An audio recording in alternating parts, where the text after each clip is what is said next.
The dusty horizon stretched endlessly before Penelope Jenkins as she rode into Panamint, California, on a borrowed mule that seemed as weary of the world as she felt.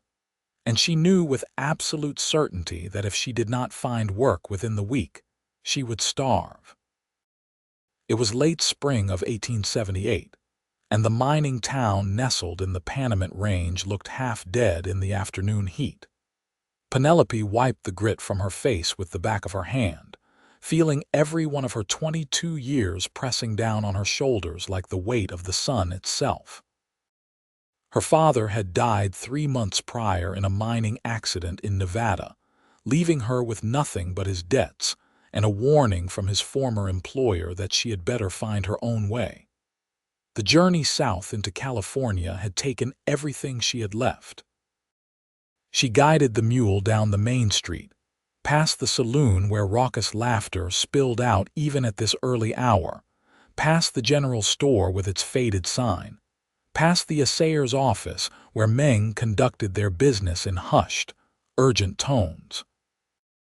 Women on the wooden sidewalk stared at her with expressions ranging from pity to suspicion. Penelope knew what she looked like, dressed in her father's old clothes, her auburn hair tucked up under a battered hat, covered in trail dust and desperation. The boarding house at the end of the street had a room she could afford for exactly 3 nights. After that, her small pouch of coins would be empty. The woman who ran the establishment, a stern-faced widow named Mrs. Campbell, looked her up and down with hard eyes. "You looking for work in the saloon?" Mrs. Campbell asked bluntly. "No, madam, I can work land. I can tend animals. I can mend fences and repair buildings. My father taught me before he passed." Mrs. Campbell's expression softened slightly. "Not much call for a woman doing that kind of work. Men around here do not take kindly to being shown up by a female." "I do not intend to show anyone up. I intend to eat." The older woman studied her for a long moment, then nodded. 3 nights. After that, you will need to figure something out. There is a rancher about 5 miles north of town, name of Isaac Zimmerman. He has not come into town in near about 2 years, but word is his place is falling apart around him. Might be desperate enough to hire anyone, even you. Penelope thanked her and hauled her single bag up to the tiny room that would be her home for the next 72 hours. She sat on the thin mattress and let herself feel the full weight of her exhaustion for exactly 5 minutes. Then she stood, washed her face in the basin, and went out to learn what she could about Isaac Zimmerman. The general store proprietor was more talkative than Mrs. Campbell. His name was Mr. Hendricks, and he seemed starved for conversation in the slow afternoon. "Isaac Zimmerman." "Sure, I know him. Good man, or was. Had a wife, sweet thing named Margaret. She died in childbirth about 3 years back, baby too. He came into town for the funeral and I have barely seen him since. Order supplies through a ranch hand he has got working for him. Mexican fellow named Carlos who is older than the hills themselves. Word is the place is going to ruin. Shame, really. It was a fine ranch once. What does he raise? Cattle, mostly. Some horses. Had crops too, wheat and vegetables. But I expect those have all gone to seed by now. Mang cannot run a spread that size alone, and Carlos is too old to do much heavy lifting. Penelope bought a small amount of cornmeal and beans with her precious coins, then returned to the boarding house to plan. She would approach Isaac Zimmerman in the morning early, before she could talk herself out of it. She would offer to work his land in exchange for room and board, maybe a small wage if he could spare it. It was her only option that did not involve the saloon or starvation, and she had promised her dying father that she would make a decent life for herself, that she would not end up like her mother who had died worn and broken from working in a brothel in Denver. Sleep came fitfully that night, full of dreams about empty plates and endless roads. She left before dawn, walking the 5 miles north because she had returned the borrowed mule to its owner upon arriving in town. The road wound through scrub brush and rocky terrain, the Panamint Mountains rising dramatic and harsh to the east. As the sun crept over the peaks, painting the desert in shades of gold and amber, Penelope saw the ranch spread out in a shallow valley ahead. Mr. Hendricks had been right. The place looked like it was dying. Fences sagged or lay in broken pieces on the ground. The barn door hung at an angle. The fields that should have been green with spring planting were overrun with weeds. Only the house itself seemed maintained, and even that looked lonely somehow, like a building that had forgotten what it meant to be a home. Penelope took a deep breath and walked up the long drive. A few cattle grazed in the distance, fewer than there should have been for a spread this size. She saw no horses except for 2 in a small corral near the barn, both looking like they needed better care. She knocked on the door of the house and waited. Nothing. She knocked again, louder, still nothing. She was about to try a 3rd time when the door swung open, and a man stood before her, and Penelope had to work hard not to step back in surprise. Isaac Zimmerman was tall and broad-shouldered, probably around 30 years old, with dark hair that fell past his collar, and a beard that looked like it had not seen a trim in months. But it was his eyes that struck her most, pale blue and absolutely empty, like he was looking at her from somewhere far away, somewhere she could not reach. "I am not buying anything," he said, his voice rough from disuse. "I am not selling anything. My name is Penelope Jenkins, and I am looking for work. I can work your land in exchange for room and board." He stared at her for a long moment. "You are a woman." "I notice that, yes. I do not need help." She looked past him deliberately, taking in the view of the neglected ranch visible from where they stood. "With respect, sir, yes you do." Something flickered in those dead eyes, might have been anger or might have been the ghost of amusement. "I cannot pay you. I do not need pay.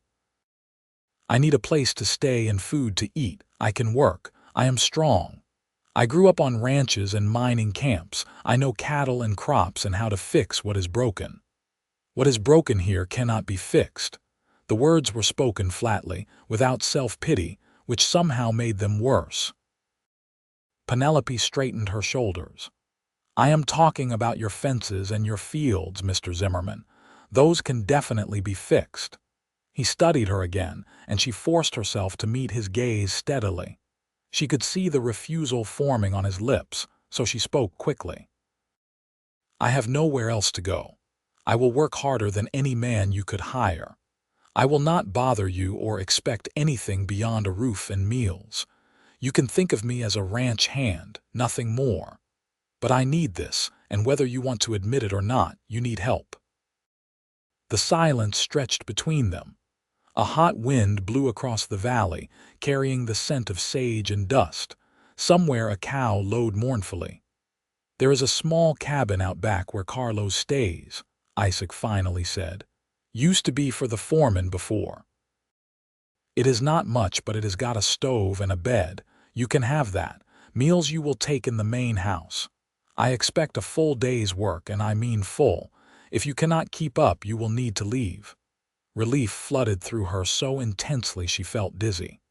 "Thank you. You will not regret this." "I already regret it," he said, but he stepped aside to let her in. "Carlos is out checking on the cattle in the north pasture. I will show you the cabin, then you can start on the east fence line. It is completely down in 3 places." The inside of the house was clean but sparse, like someone was living there only because they had to, not because it was a home. There were no personal touches, no photographs or decorations. The furniture was practical and worn. As they walked through to the back door, Penelope noticed that one room was closed, the door firmly shut. She did not need to ask what was behind it. The cabin was small and weathered, but it was sound. The bed had a thin mattress but clean blankets. The stove worked. There was a table and chair, hooks for hanging clothes, a window that looked out toward the mountains. To Penelope, it looked like heaven. "Get yourself settled," Isaac said from the doorway.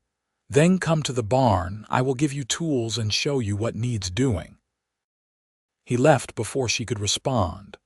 Penelope set down her bag and sat on the bed, letting herself have one moment of pure gratitude. She had a place to stay. She had work. She would not starve. Everything else she could figure out as she went. 20 minutes later, she presented herself at the barn. Isaac handed her work gloves, wire, and tools without meeting her eyes, then led her out to the east fence line. He showed her how he wanted it done, his instructions clear and thorough, the words of a man who knew his land and his work even if he had let it all slide into disrepair. "Why did you let it get this bad?" she asked before she could stop herself. He turned those empty eyes on her. "Because nothing matters. Fix the fence."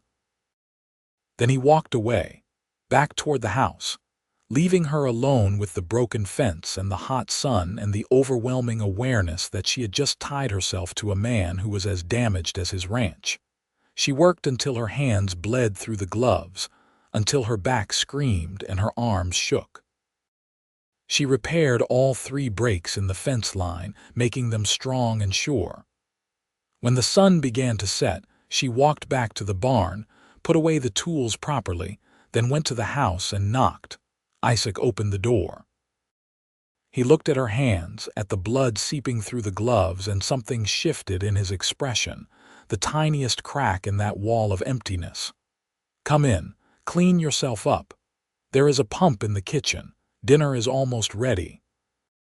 The kitchen was as spare as the rest of the house, but something was cooking on the stove that smelled better than anything Penelope could remember. She pumped cold water into the basin and carefully peeled off the gloves, wincing at the raw patches on her palms. "You should have stopped when they started bleeding," Isaac said from behind her, making her jump. He held out a tin of salve. "Put this on after you wash. It will help. Thank you." He turned back to the stove. "I am not good with people anymore. I have forgotten how to talk. I do not want conversation during meals. I do not want to answer questions about my life or my wife or anything else. If you can agree to that, this arrangement will work. If you cannot, it will not." Penelope dried her hands carefully. "I can agree to that." He nodded once, dished up plates of beans and salt pork and cornbread, and they ate in silence at the small kitchen table. The food was simple but well prepared. When they finished, Penelope washed the dishes without being asked, then excused herself to her cabin. She collapsed onto the bed fully clothed and slept the deep, dreamless sleep of exhaustion. The pattern established itself quickly over the next few weeks. Penelope rose before dawn, washed at the pump, and presented herself for instructions. Isaac would tell her what needed doing, his words economical and precise. She would work all day, breaking only for a brief midday meal of bread and cheese that she ate in the shade of the barn. In the evening she would clean up and they would eat dinner in silence. Sometimes Isaac cooked. Sometimes she did. The arrangement was practical and impersonal, which was exactly what he seemed to need. She met Carlos on her 3rd day, a weathered Mexican man in his 70s with kind eyes and a warm smile that was startling in its contrast to Isaac's bleakness. He spoke with a heavy accent, but his English was clear, and he seemed delighted to have another person on the ranch. "It is good, what you are doing," he told her as they worked together to repair the barn door. "This place, it was dying. Isaac, he was dying too, just more slowly. Maybe you help both." "I am just fixing fences and buildings," Penelope said. Carlos gave her a knowing look but said nothing more. As the weeks passed, Penelope worked with a determination that bordered on obsession. She repaired every fence on the property. She rehung the barn door and patched the holes in the roof. She cleared the fields of weeds and stones, preparing the soil for planting even though it was getting late in the season. She worked with the cattle, moving them to better grazing, checking them for illness or injury. She gentled the horses, grooming them properly and ensuring they had adequate feed. The ranch slowly began to look less like a dying thing and more like a place where life was possible. Isaac watched her with those empty eyes, saying little, but she noticed small things. He stopped looking quite so hollow. He trimmed his beard. He started helping with some of the heavier work instead of leaving it all to her. One evening, she found a pair of better work gloves laid on the table in her cabin, sized for her hands. It was late June when she decided to tackle the vegetable garden. It was completely overgrown, the careful rows that someone had once planted now lost to weeds and wild growth. She worked in the relative cool of early morning, pulling weeds and turning soil. She was so focused on the work that she did not hear Isaac approach. "That was Margaret's garden," he said, his voice strange. Penelope sat back on her heels, pushing hair out of her face. "I can leave it if you want." He was quiet for a long time, staring at the patch of earth. She loved this garden, spent hours out here planting and tending, said it made her feel connected to the land, to the life we were building. His voice cracked slightly on the last words. "I am sorry," Penelope said softly. "I should have asked." "No," he shook his head. No, she would have hated seeing it like this. She would have wanted it to grow things again. She was not the kind of person who believed in letting anything die if it could be saved. He looked at Penelope then, really looked at her, and she saw something in his eyes that was not emptiness. It might have been pain, but pain was better than nothing. "You can plant the garden, but maybe if you do not mind, you could tell me when you are working on it. I would like to help." It was the most words he had strung together in her presence, and Penelope felt the significance of them like a weight. "I would appreciate the help." The next morning, Isaac appeared at the garden with tools and a packet of seeds. They worked side by side, not talking much, but the silence was different now, less like isolation and more like a shared understanding. He showed her where Margaret had planted tomatoes, where the beans had climbed their poles, where herbs had grown in a neat row near the house. "She died in the bedroom," he said suddenly, apropos of nothing. "I found her and the baby both gone when I came in from the morning chores. There was so much blood." He kept working as he spoke, his hands steady in the soil. "The doctor said sometimes it just happens, that there was nothing I could have done differently. But I keep thinking if I had checked on her earlier, if I had been there instead of outside, maybe I could have saved them." Penelope did not know what to say. She kept working, giving him space to continue or not. "I loved her," Isaac said. "I loved her more than I thought it was possible to love another person. We met in San Francisco before I came out here. She was a teacher, refined and educated, nothing like me. But she wanted adventure, wanted to build something new. We bought this land and built this ranch together. Every board, every fence post, every seed planted, we did it as partners. And then she was just gone, and none of it meant anything anymore." "It still means something," Penelope said quietly. "The work you did together, the life you built, that does not disappear just because she is gone. It is still here. This ranch is still here.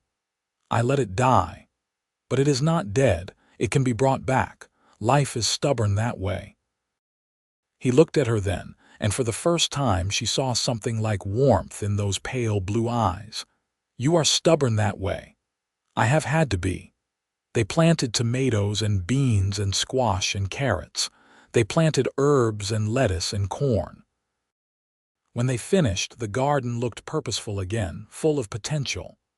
Isaac stood and stretched, looking down at the neat rows with an expression that might have been peace. "Thank you," he said. "For what?" for not giving up on this place, for working harder than anyone should have to, for not being afraid of me or my grief. I am not afraid of hard work or grief, Mr. Zimmerman. I have known both intimately. Isaac, he said. You should call me Isaac. I think we are beyond formalities now. Then you should call me Penelope or Penny if you prefer. He nodded, then did something completely unexpected. He smiled. It was small and rusty, like he had forgotten how his face worked, but it was genuine. Penny suits you. It sounds strong. Something warm bloomed in Penelope's chest, something she could not quite name. She smiled back. I will take that as a compliment. After that day, things shifted in ways both subtle and profound. Isaac started joining her for more of the work, not just directing but participating. They repaired the chicken coop together and bought chickens in town, bringing a new kind of life to the ranch. They worked with the cattle, culling the herd and selling off the weaker animals, then using the money to buy strong breeding stock. They planted a late crop of wheat in the biggest field, racing against the season but determined to try. Carlos watched them with obvious approval, occasionally catching Penelope's eye and giving her a wink that made her blush for reasons she did not want to examine too closely. The summer heat bore down on the valley, relentless and draining. They worked in the early mornings and late evenings, resting during the worst heat of midday. Sometimes Isaac would tell her stories about building the ranch, about his life before Margaret's death. He talked about growing up in Missouri, about coming west to seek his fortune, about meeting the woman who had changed everything for him. Penelope shared her own stories in return. She told him about growing up in mining camps, following her father from Nevada to Colorado and back again. She told him about her mother's early death, about learning to cook and clean and work alongside rough men who had initially seen her as a nuisance, but came to respect her capability. She told him about her father's accident, about the long weeks watching him die slowly from his injuries, about the fear that had consumed her when she realized she was truly alone in the world. You are not alone now, Isaac said one evening as they sat on the porch after dinner, watching the sun set over the mountains. It had become a habit, this quiet time between work and sleep, where they would sit and talk or simply exist in companionable silence. I know, Penelope said. Thank you for taking a chance on me. You took a chance on me too. I was not exactly welcoming when you showed up. No, but you were honest. I appreciated that. He turned to look at her, and she was struck by how different he looked from that first day. His eyes were no longer empty. There was life in them now, presence. He had filled out slightly, eating better and working regularly. He looked like a man who was living again instead of just existing. Penny, he said, and something in his tone made her pulse quicken. I need to tell you something. All right. I think I am starting to feel things again. Real things, not just the numbness I have been living in for so long. And I need you to know that a lot of what I am feeling is connected to you, to your presence here. I do not want to make you uncomfortable, and I certainly do not want you to feel obligated to reciprocate or to stay if you do not want to. But I cannot be dishonest with you, not after everything. Penelope's heart was beating so hard she was certain he could hear it. What are you feeling? Gratitude first and always, but also something more. Something that feels like affection, or maybe the beginnings of it. Something that makes me want to share more than just work with you. That makes me want to know everything about you. That makes me happy when I see you in the morning and reluctant to say goodnight in the evening. He ran a hand through his hair, looking uncertain for the first time since she had known him. I am not explaining this well. I think you are explaining it perfectly, Penelope said softly. She took a breath, gathering her courage. I feel it too, Isaac. I have been trying not to, trying to keep things professional and separate, but I feel it too. You matter to me. This place matters to me. The life we are building here matters to me. I do not want to rush anything, he said quickly. I am not looking to replace Margaret or to forget her. I will always love her, but I am starting to understand that maybe I do not have to choose between honoring her memory and allowing myself to live again, to care about someone again. I would never ask you to forget her or stop loving her. She was your wife. She should always have that place in your heart. But maybe there is room for more than one kind of love in a heart, Isaac said. Maybe hearts are bigger than we think. Penelope reached out and took his hand. It was the first time they had touched beyond accidental brushes while working, and the contact sent warmth spreading through her entire body. His hand was calloused and strong, scarred from years of hard work, and it felt perfect wrapped around hers. Maybe they are, she agreed. They sat like that until the stars came out, hands joined, watching the night settle over the ranch. When Penelope finally stood to go to her cabin, Isaac stood with her.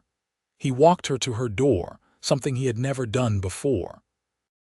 "Good night, Penny," he said, and his voice was gentle in a way that made her chest ache. "Good night, Isaac." She lay awake for a long time that night, her hand tingling where he had held it, her heart full of something that felt dangerously like hope. The next morning, everything was the same and different. They worked together as always, but now there were small touches, brief moments of contact that spoke of growing intimacy. His hand on her back as he guided her through a difficult task, her fingers brushing his as she handed him a tool. Shared smiles that lingered a beat too long, Carlos noticed, of course.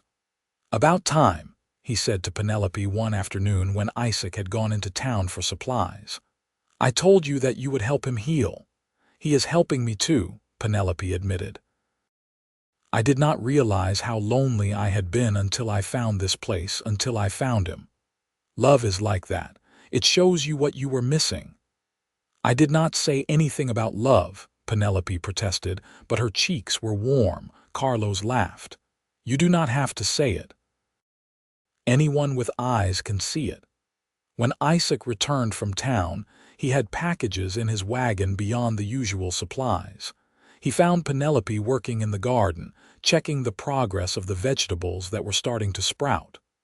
"I brought you something," he said, looking almost shy. He handed her a wrapped package. Inside was fabric, a beautiful deep green that shimmered in the sunlight. "I thought you might like to have a proper dress. Not that there is anything wrong with your work clothes," he added quickly. "But maybe for town, or for Sunday, or just because you deserve something nice." Penelope felt tears prick her eyes. She could not remember the last time anyone had given her something just because they thought she deserved it. "Isaac, this is too much." "It is not enough, not for everything you have done. But it is a start." She set the fabric carefully aside and hugged him, not thinking about whether it was appropriate, just following the impulse of her grateful heart. He went still for a moment, then his arms came around her, holding her close. He was warm and solid, and he smelled like sun and soap and something uniquely him. Penelope felt safer than she had in years. "Thank you," she whispered against his chest. "You are welcome." His voice rumbled through her. "There is something else in the wagon, come see." He led her to the wagon where a wooden crate sat in the bed. Inside were books, a dozen of them at least, all different genres and subjects. The shopkeeper's wife said these were popular with ladies. "I was not sure what you liked to read, so I got a variety. If you do not like them, we can exchange them next time I go to town."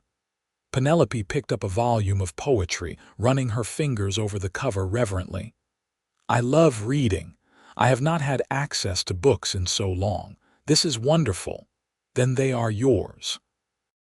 You can read in the evenings after dinner, or whenever you want. I know I have not been the best company, sitting in silence all the time. If you want to read instead of sitting with me, I will understand." "I like sitting with you," Penelope said honestly. But I will enjoy reading too, maybe out on the porch, if you do not mind joining me even if we are not talking. I would like that. Life settled into new patterns. They worked the ranch together, watching it continue to transform from dying to thriving. The wheat grew tall and golden.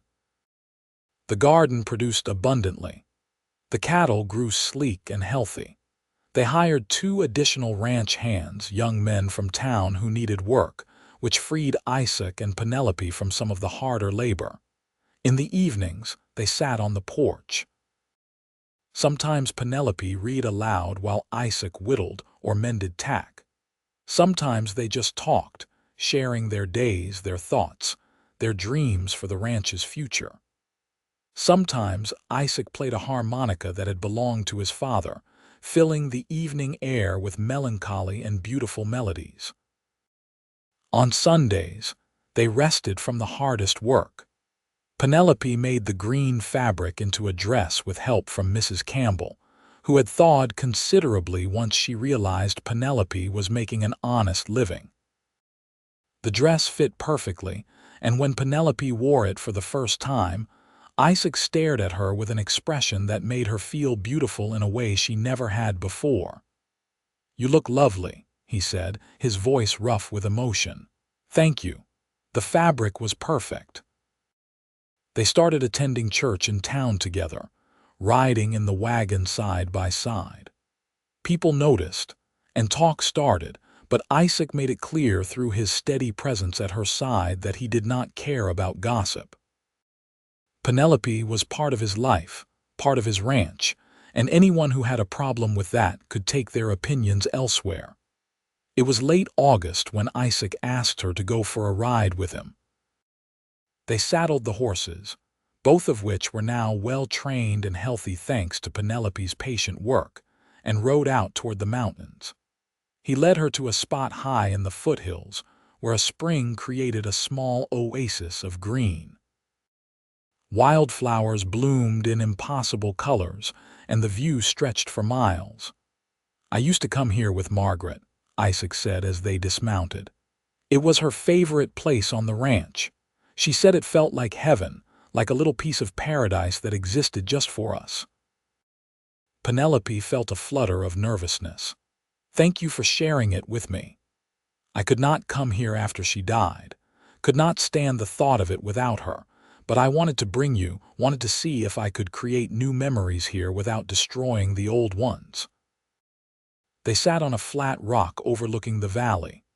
Isaac took her hand, lacing their fingers together in a way that felt both natural and significant. "I am falling in love with you," he said simply. "I think I have been for a while now, but I wanted to be sure. I wanted to know that this was real and not just gratitude or loneliness or some shadow of what I had before. But it is real, Penny. What I feel for you is real and growing stronger every day." Penelope's breath caught. "Isaac, you do not have to say anything back," he interrupted gently. "I just needed you to know. I needed to be honest about where my heart is. But there is no pressure, no expectation. We can keep going exactly as we have been, or we can explore what this might become. It is your choice." "It is not just my choice," Penelope said firmly. "This involves both of us. But since you are asking, I am falling in love with you too. I think I started the day we planted Margaret's garden together, when I saw past your grief to the good man underneath. I have tried to be cautious, tried not to rush into something that might hurt us both, but my heart apparently has its own timeline." Isaac's face broke into a wide smile, the kind that transformed him completely, making him look younger and lighter. "So we are both falling." "Apparently so." "Good." He leaned closer, his intention clear, giving her time to pull back if she wanted. She did not want to. She closed the distance between them and kissed him. It was gentle at first, tentative, a question and an answer all at once. Then it deepened, becoming something more, a promise of what could be. When they finally pulled apart, both breathing hard, Isaac rested his forehead against hers. "I want a life with you," he said. Not just a ranch partnership, but a real life. I want to wake up next to you and go to sleep beside you. I want to build something together, something that is ours. I want to make you happy if you will let me." "I want that too," Penelope whispered. "I want all of that." They stayed at the spring until sunset, talking about the future, about their hopes and fears and dreams. Isaac told her about his vision for expanding the ranch, about breeding better cattle, about maybe buying the adjacent property that was coming up for sale. Penelope talked about wanting to expand the garden, about preserving food for winter, about maybe starting a small orchard if the land would support it. They talked about marriage, about when and how and what it would mean. Isaac was clear that he wanted to do it right, wanted to court her properly despite the fact that they had been living on the same property for months. "I want people to know that you are not just my housekeeper or my hired hand," he said. "I want them to know that you are the woman I love, the woman I intend to spend my life with. I want to court you publicly and marry you properly and give you every bit of respect and honor you deserve." "I do not need a big production," Penelope said. "Maybe not, but I need to give it to you anyway. You saved my life, Penny. You saved this ranch. You gave me a reason to care about living again. That deserves more than just a quiet arrangement. That deserves celebration." So he courted her, even though they saw each other every day. He brought her flowers from the hillsides. He took her to dinner at the hotel in town, where they sat in the dining room and talked for hours while people stared. He held her hand when they walked, making it clear to everyone that Penelope Jenkins was spoken for. Mrs. Campbell became an unlikely ally, inviting Penelope to tea and offering advice about marriage and managing a household. "That man looks at you like you hung the moon," she said approvingly. "About time he found his way back to living." In September, as the wheat was being harvested and the garden was producing its last bounty, Isaac proposed formally. He did it at the house, in the kitchen where they had shared so many meals, getting down on one knee with a ring that had belonged to his grandmother. "Penelope Jenkins, you cultivated my fields and my heart. You brought life back to this ranch and to me. I cannot imagine my future without you in it. Will you marry me? Will you be my wife and my partner in all things?" "Yes," Penelope said through happy tears. "Yes, absolutely yes." The ring fit perfectly. They kissed in the kitchen, then called Carlos in from the barn to share the news. The old man embraced them both, his eyes wet with tears of joy. "I am so happy for you both," he said. "Margaret, she would be happy too. She would have liked you, Miss Penny." She always wanted Isaac to be surrounded by strong, good people. They set the wedding for late October, after the harvest was fully complete and before the winter weather set in. Penelope sewed a new dress with help from several women in town who had warmed to her now that her relationship with Isaac was official. The dress was cream-colored with lace at the collar and cuffs, simple but beautiful. Isaac renovated the master bedroom, the one that had been closed since Margaret's death.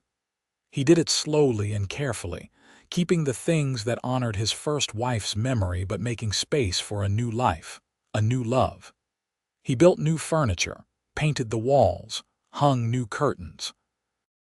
When he showed it to Penelope a week before the wedding, she understood what he was offering, a fresh start that respected the past but did not live in it. "It is perfect," she said, squeezing his hand. The wedding took place at the small church in Panamint on a clear, cool October day. Half the town came, curious or supportive or just eager for entertainment. Penelope walked down the aisle without anyone to give her away, but she did not feel alone. Isaac waited for her at the front, looking handsome in a new suit, his eyes shining with love and happiness.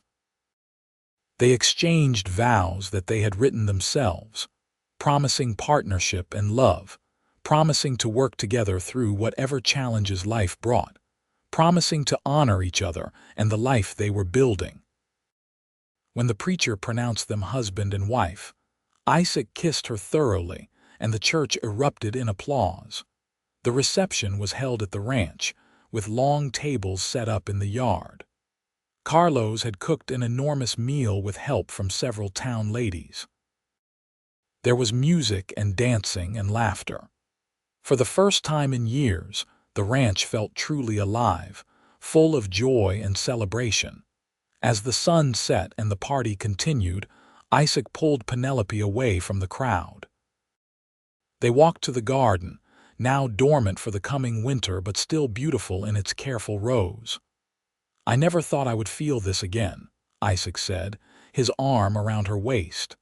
"This happiness, this contentment, this excitement about the future. Thank you for refusing to give up on the ranch or on me. Thank you for giving me a chance when you had every reason to say no," Penelope replied. "Thank you for letting me work your land and for letting me into your heart." "Our land now," he corrected gently. "Everything I have is yours. This ranch, this life, my heart, all of it belongs to you as much as it does to me."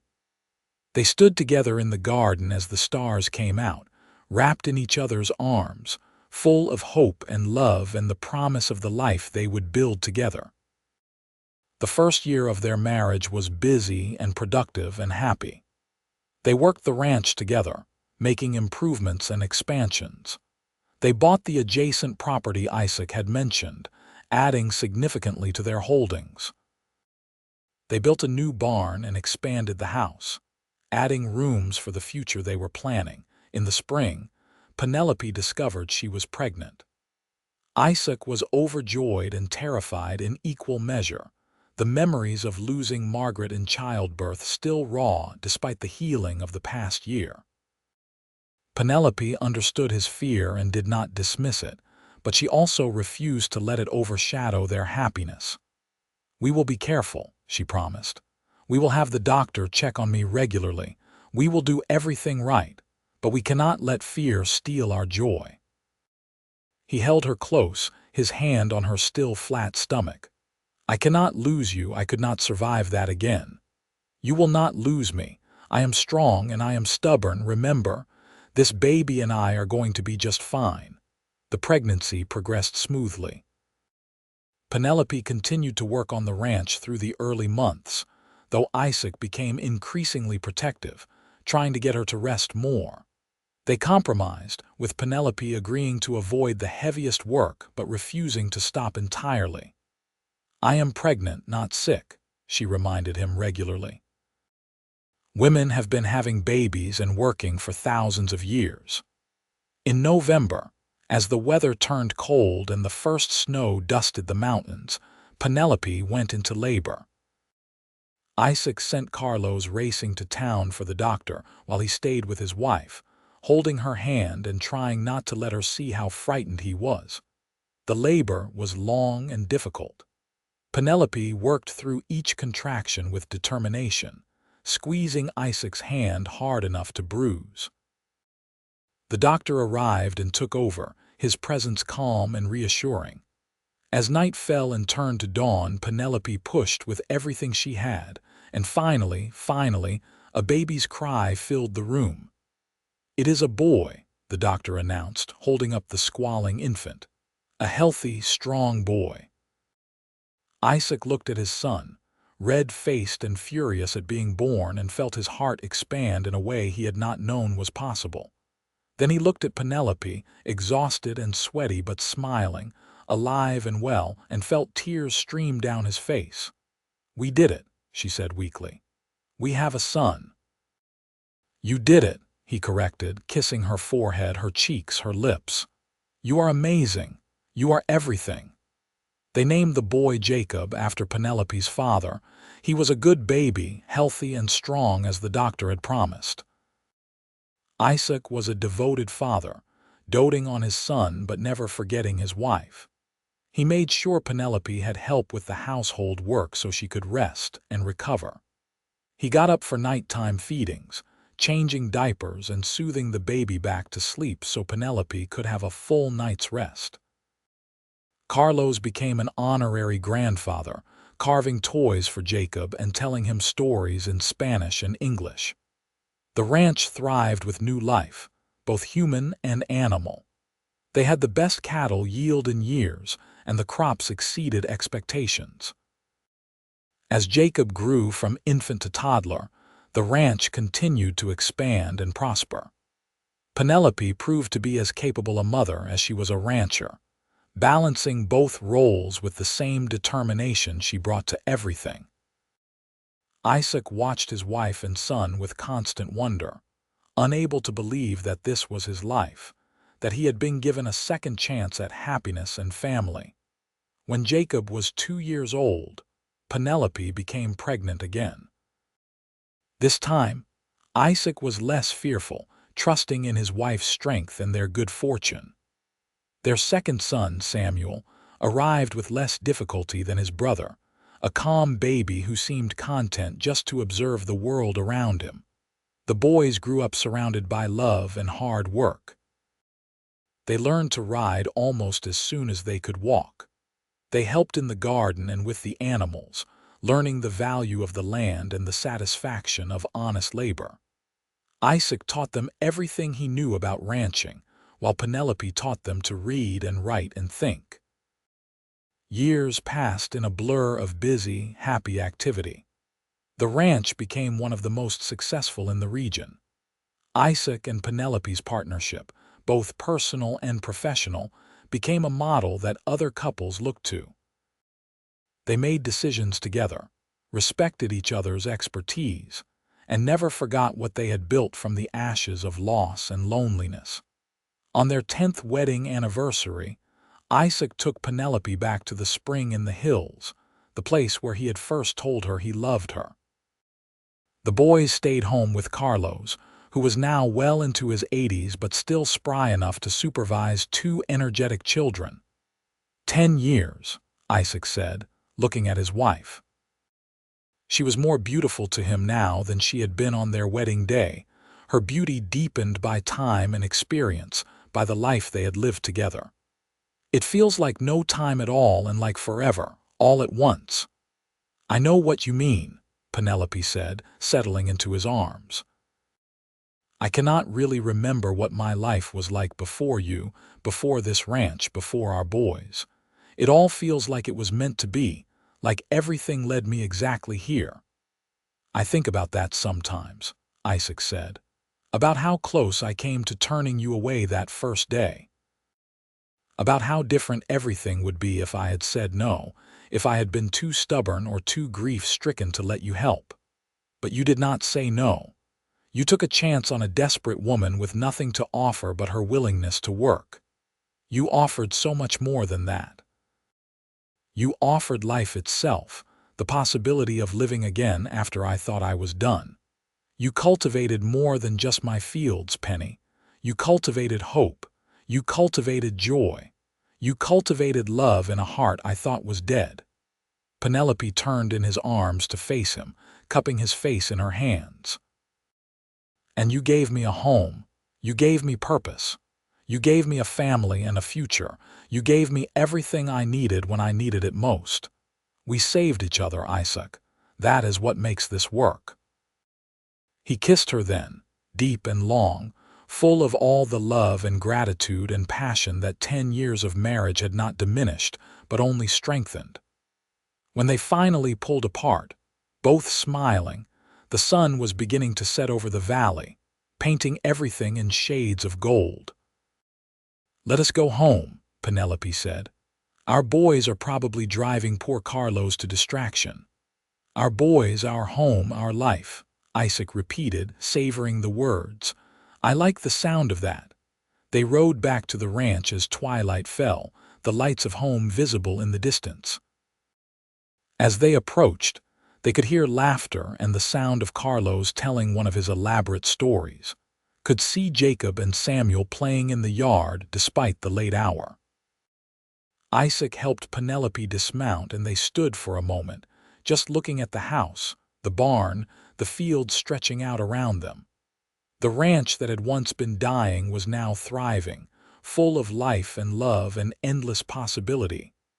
"We built something good here," Penelope said. "We did," Isaac agreed, "and we are not done yet. There is still so much ahead of us, so much to do and build and create together." "Good," she said, taking his hand. "I would not have it any other way." They walked toward the house together, toward their children and their life, toward a future that stretched out bright and promising before them. The lonely rancher had let a desperate woman work his land, and she had cultivated his fields and his forgotten capacity to love. In doing so, they had both found what they had not even known they were searching for: a home, a partner, a love that would last all their days. The evening wrapped around them, warm and welcoming, as they crossed the threshold into the house that was no longer haunted by grief, but filled instead with the joyful noise of family.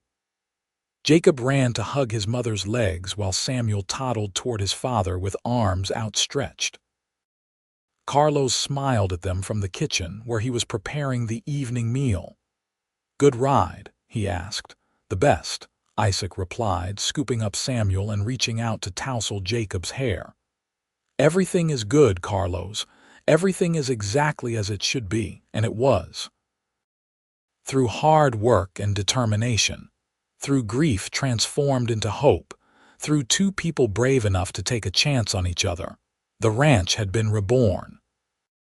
More importantly, two hearts that had both known loss and loneliness had found their way to each other, creating a love story written in tilled soil and mended fences, in quiet evenings and shared dreams, in the simple, profound miracle of two people choosing each other every single day." As the years continued to pass, the ranch only grew more successful. Word spread about the quality of their cattle and the fairness of their dealings. Other ranchers came to learn from Isaac and Penelope's methods, marveling at how they ran their operation as true partners. Young couples starting out would ask for advice, and Isaac and Penelope always made time to help, remembering what it was like to struggle, to feel alone and desperate. Jacob and Samuel grew into fine young men, strong and capable, with their father's work ethic and their mother's determination. When Jacob turned 18, he began courting the daughter of a neighboring rancher, a smart, spirited girl who reminded Isaac strongly of Penelope when she was young. Samuel showed an aptitude for breeding and training horses, developing a program that brought in additional income and prestige to the ranch. Carlos eventually passed peacefully in his sleep at the age of 87, surrounded by the family he had adopted as his own. They buried him on a hillside overlooking the ranch, marking his grave with a beautiful stone that honored his years of faithful service and friendship. Isaac and Penelope visited the grave regularly, telling Carlos about the boys, about the ranch, about the life that continued to flourish in part because of his steadying presence during those difficult early years. On their 20th anniversary, Penelope woke to find Isaac already up, sitting on the porch and watching the sunrise.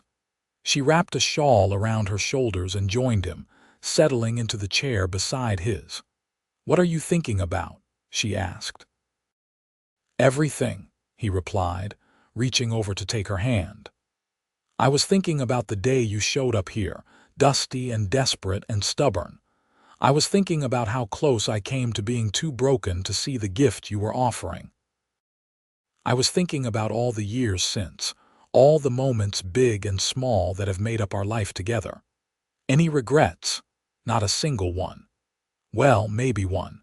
I regret not kissing you sooner, not telling you I loved you sooner. I wasted time being afraid when I could have been loving you." Penelope squeezed his hand. "You told me when you were ready. That is what mattered. We both needed time to trust what we were feeling, to believe that we deserved happiness again. Do you ever think about what would have happened if things had gone differently? If you had found work somewhere else, if I had turned you away?" "Sometimes," she admitted, "but I try not to dwell on it. I believe we were meant to find each other, Isaac. I believe that every hard thing I went through before I came here was leading me to you, to this life.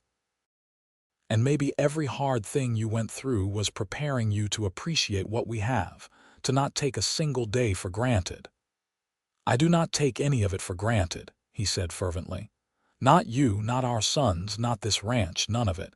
Every day I wake up grateful. Me too. They sat in comfortable silence as the sun climbed higher, painting the valley in shades of rose and gold. The ranch spread out before them, neat and prosperous, a testament to 20 years of hard work and love. They could hear the boys moving around inside, getting ready for the day's work. A rooster crowed in the distance. The cattle were lowing softly in the pasture. I want to do something special today, Isaac said suddenly. I want to ride out to the spring, just the two of us like we used to. I want to spend the whole day there, just talking and being together. The boys are old enough to manage things here for a day.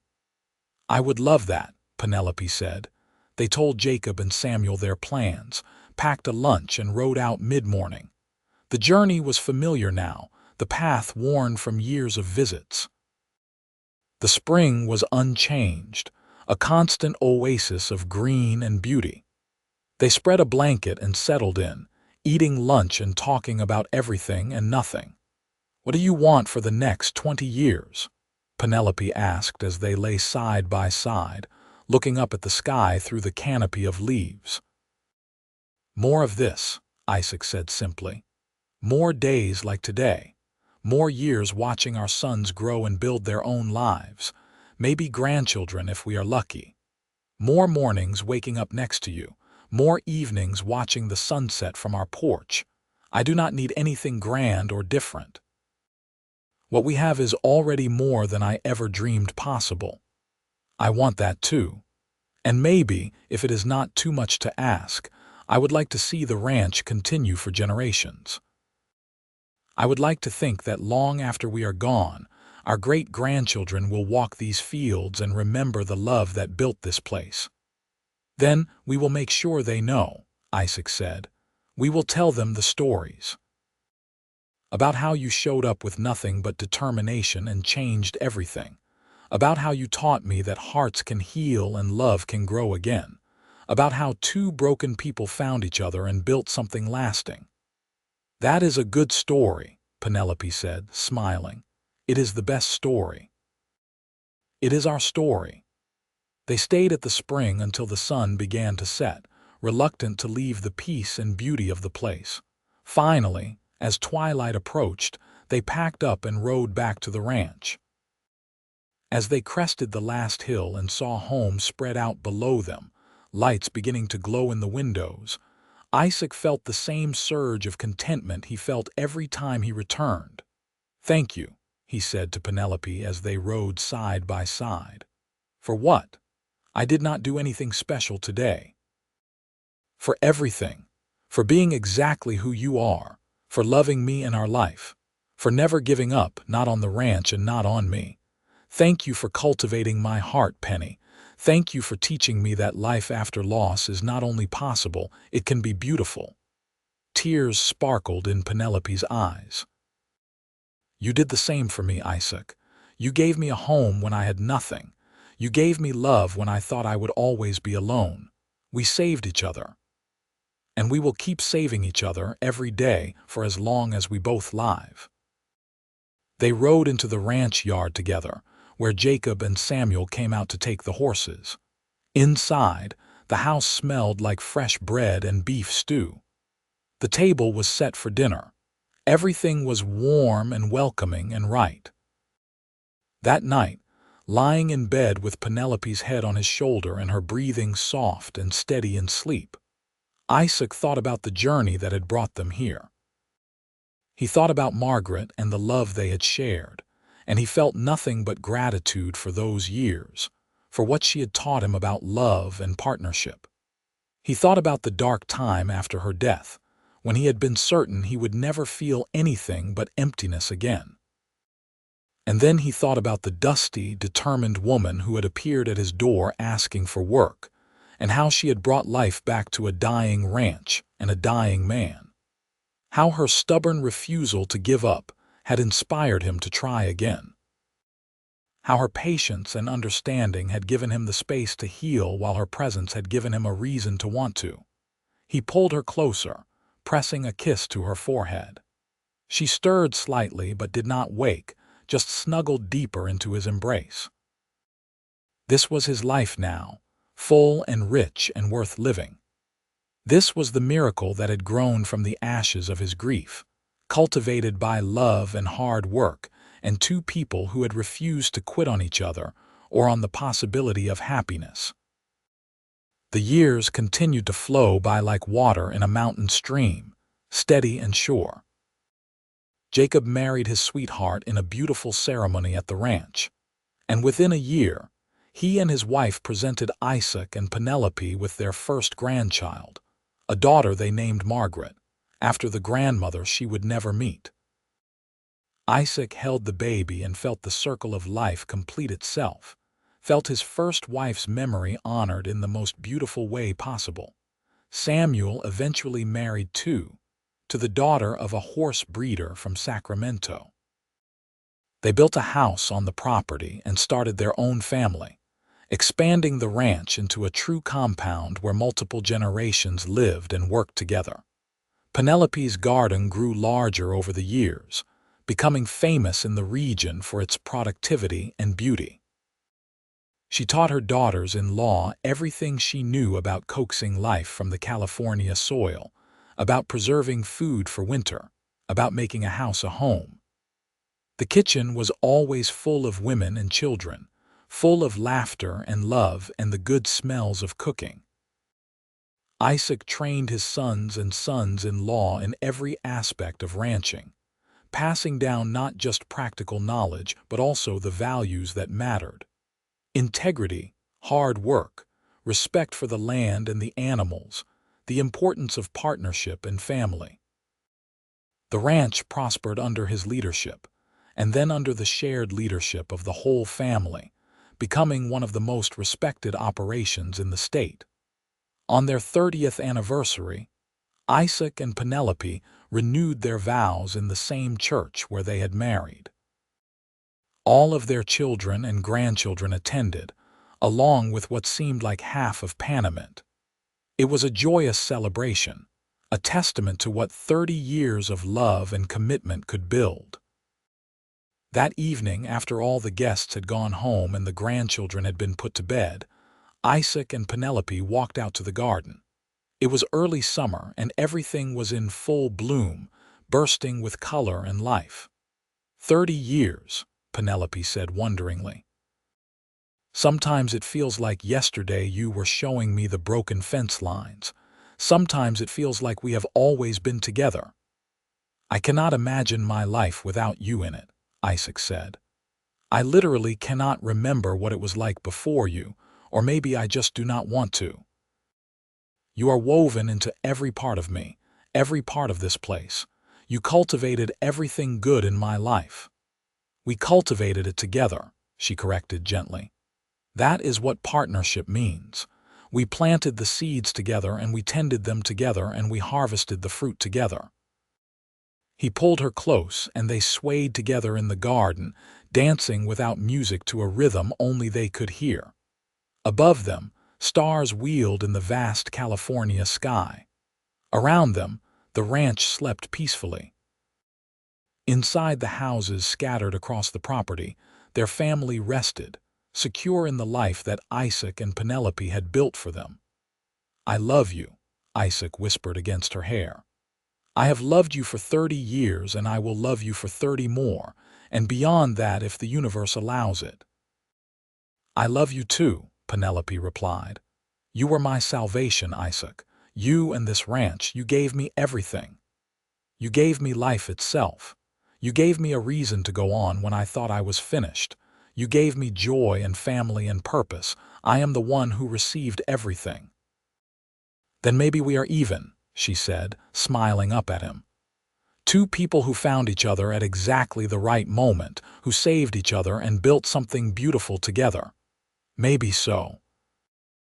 They stayed in the garden until the moon rose. Two people who had started as strangers, become partners, grown into lovers, and now stood together as the foundation of a family and a legacy. The lonely rancher and the desperate woman had both found what they needed most in each other, and in doing so, they had created a love story that would be told for generations. The ranch that Penelope had helped save with her hard work and determination, the heart she had healed with her patience and love, these were the true harvests of that first desperate request for work so many years ago. She had indeed cultivated his fields and his forgotten capacity to love, and in return, he had given her a home, a family, and a love that would last forever. As they walked back to the house, hand in hand as they had been for 30 years, Penelope looked back at the garden one more time.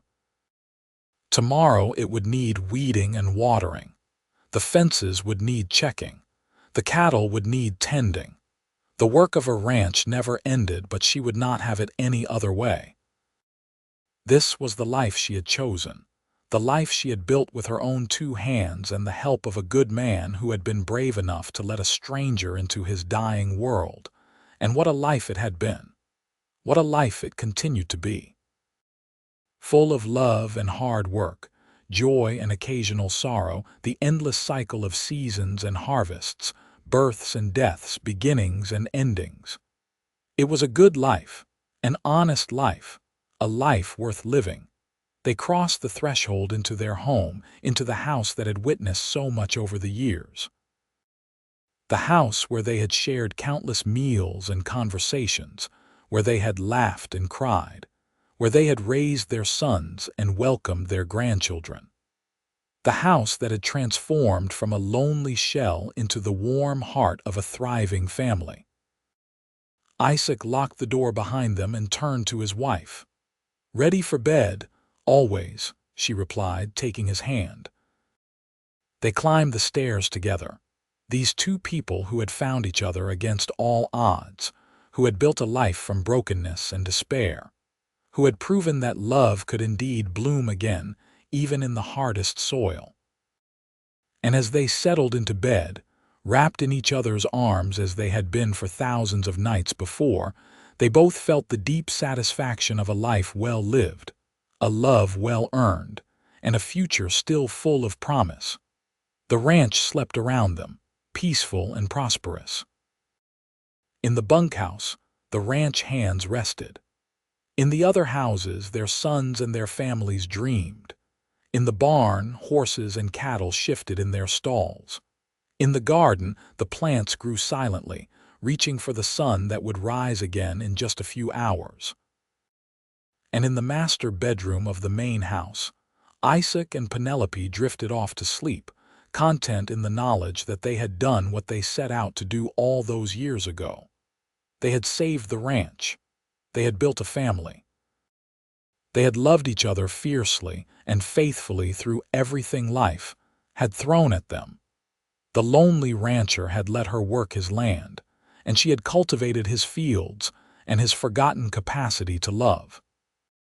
And in doing so, they had both been saved, both been transformed, both been given the greatest gift life had to offer: a true partner, a deep love, and a home built on the foundation of two people who refused to give up on each other or on the possibility of happiness. Their story would be told and retold by their children and grandchildren, passed down through generations as an example of what real love looked like, what real partnership meant, what could be built when two people committed to each other and to the hard work of building a life together. It was a legacy worth leaving, a story worth telling, a love worth celebrating. And so they slept, these two who had found each other in the wild west of California in 1878, who had worked and loved and built together for 30 wonderful years, who would continue to do so for whatever time they had left. The ranch would endure. The family would grow. The love would continue. And that was the best ending of all.